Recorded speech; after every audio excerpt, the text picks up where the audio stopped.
Salah satu puskesmas yang alami penurunan jumlah pasien selama pandemi corona adalah Puskesmas Kasih-Kasih di Jalan Tamalate, Kota Makassar.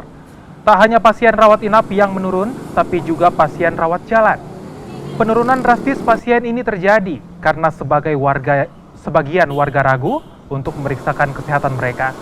Meski alami penurunan, namun pihak puskesmas tetap berharap agar warga tidak takut untuk memeriksakan diri mereka jika alami gangguan kesehatan.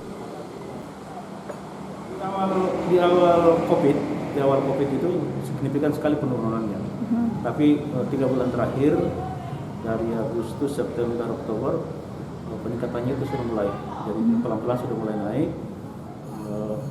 Jumlah pasien yang berkunjung juga baik rawat jalan maupun di rawat jalan khususnya itu sudah mulai normal kembali.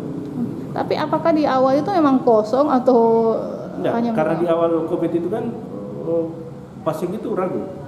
Ya, jadi bukan hanya di puskesmas Kasih-Kasih, semua pelayanan termasuk rumah sakit itu memang pasien itu kalau memang dia masih bisa tahan di rumah, dia masih tinggal di rumah. Oke.